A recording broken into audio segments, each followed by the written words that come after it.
Hello, weirdlings, patrons, and casual observers. I would like to chat about lineage. A foundation stone of the old European folkway is lineage, one's ancestral line. Who are your parents and grandparents? Who are your great-grandparents and thrice grandparents?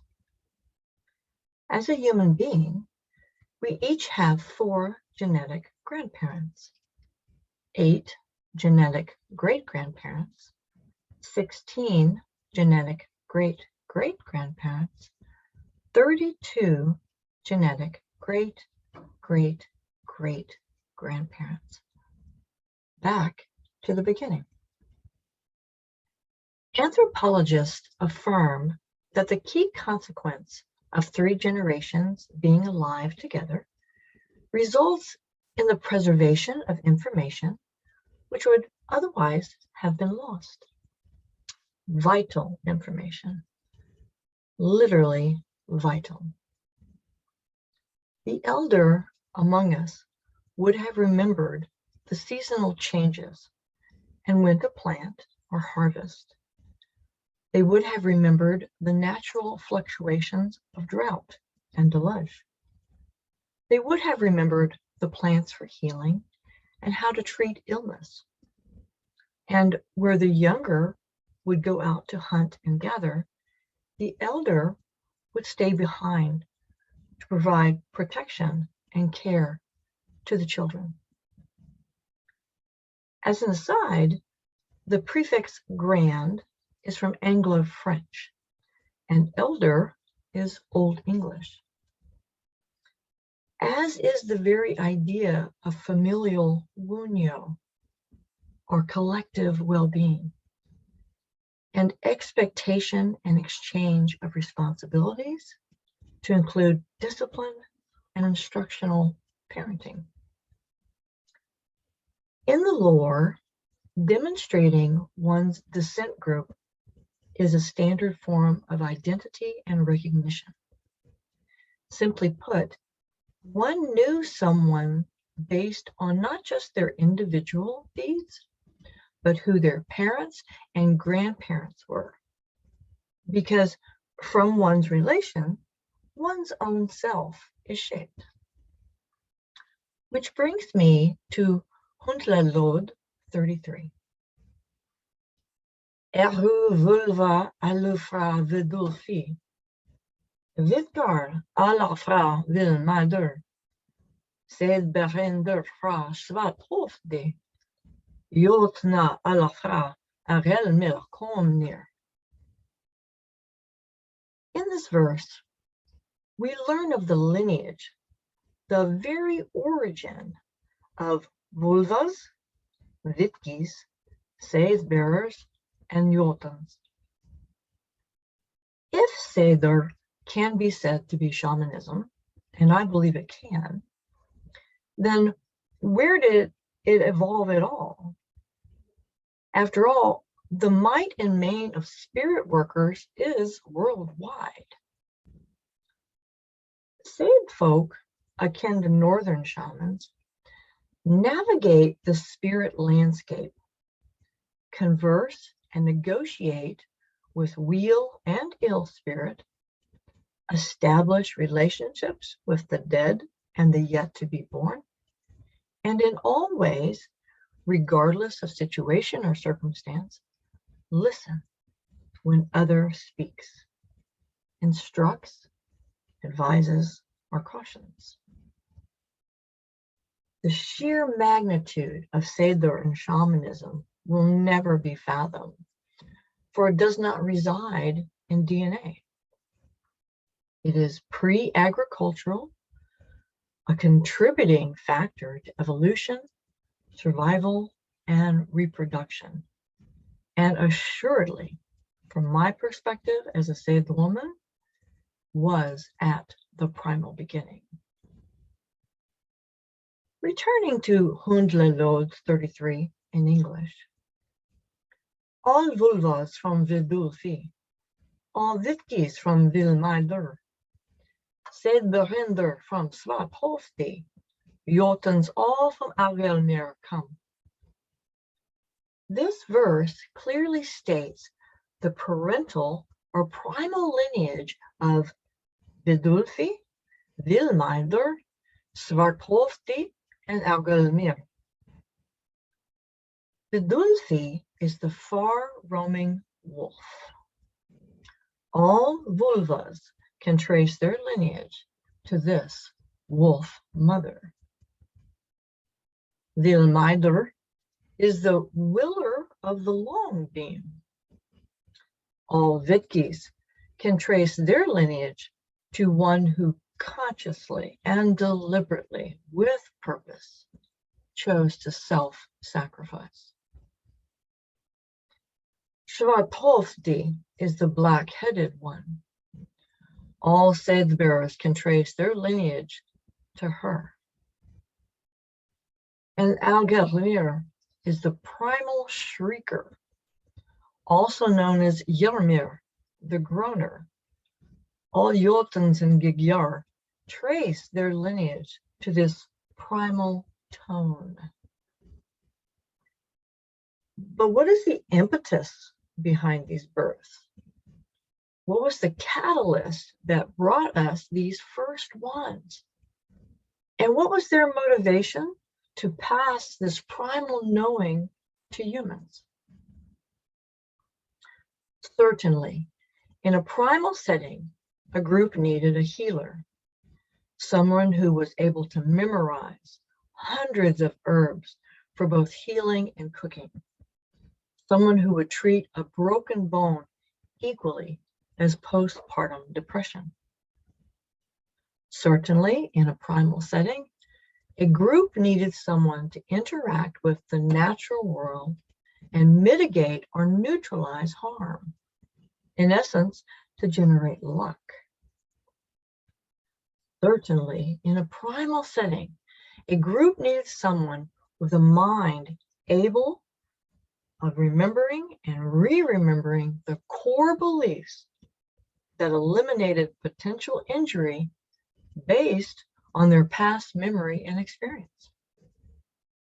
Knowing where to hunt, where to gather, how to find sustainable solutions to disagreements, how to organize social commitment rites and ceremonies, such as rites of passage, to align the kin group to a sustainable traditions. Certainly, in both the primal setting and today, a group needs comfort in uncertainty. Today, there are those who still feel the burn of the cultural identity that was robbed from their ancestors. In this existential vacuum, the Seiðbearer must plant seeds of hope and renewal. The Seiðbearer must seek new ways to soothe the uncertainty in which they and their folk group find themselves. Seiðbearers must have long memories, and that only rises with research, study, and application. All organisms require resources to assure their reproduction. This is simple evolution. Simply put, the mind is ever seeking new things, new avenues, seeking nutritious food and functional fitness, seeking suitable mates and employment opportunities, seeking to establish and attain goals. Unlike the raven, wolf, or bear that seeks physical space, the human mind seeks there and elsewhere. It seeks potential futures and outcomes. Seiðbearers know Hoyarmot, the high mind. So realize the structured narratives and import of constructed realities that create pathways for healing or harming. Being so far-sighted, they are able to craft and conjure outcomes that influence the future. Where the everyday person may or may not be aware of self-projection, the Seiðbereindr is ever weaving the threads that lie beneath its surface. Where the everyday person may or may not be stuck in bias, the Seiðbereindr knows how to confront the seemingly random events of life to tweeze out meaning. The Seiðbereindr's intricate weavings aid their self and their community to identify and utilize methods for escaping bias, and so chart a new course that offers new insight and productive situations. Where the everyday human sees cloth, the Seiðbereindr spades the lucid associations that linger beneath the fabric of reality. Seiðbereindrs make explicit yearn, the deep mind of millions of years of collective memories. Through Galdra and Rune, Seiðbereindrs invoke spirit to cast light on the opportunities that may elude us. Seiðbereindrs actively work to know and have much knowing. You see, we each are hardwired to seek the assurance and safety of mother figures, to protect ourselves by avoiding conflict, to respect elder wisdom, and to see ourselves as heroes. For the everyday human, acquiring and keeping comfort and safety is the core of living. It is the Seiðbereindr's role to clear the clutter that may reside in one's mind, to aid their folk in breaking the barriers that impede success, and to help them reach their potential. The first teachers, Víðulfi, Vilmeiðr, Svarthöfði, and Aurgelmir, brought Seidr, brought shamanism to the first humans. These first Seiðbereindrs gave birth to the Seidr lineage. They birthed the teachings that assure our survival in both ordinary and non-ordinary reality. Seiðbereindrs instruct how to live in unio with self and with others, with nature and the ancestors, with the seen and the hidden. These were the foundation stones of culture, tradition, and civilization.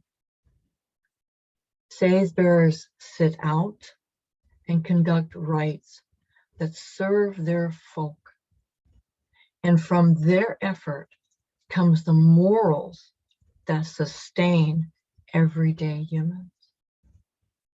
The same morals that all Seiðbereindrs require for their continued self-sacrifice, purification, dismemberment, and transformation. In all you do, and until next time, be happy, be healthy, and be whole.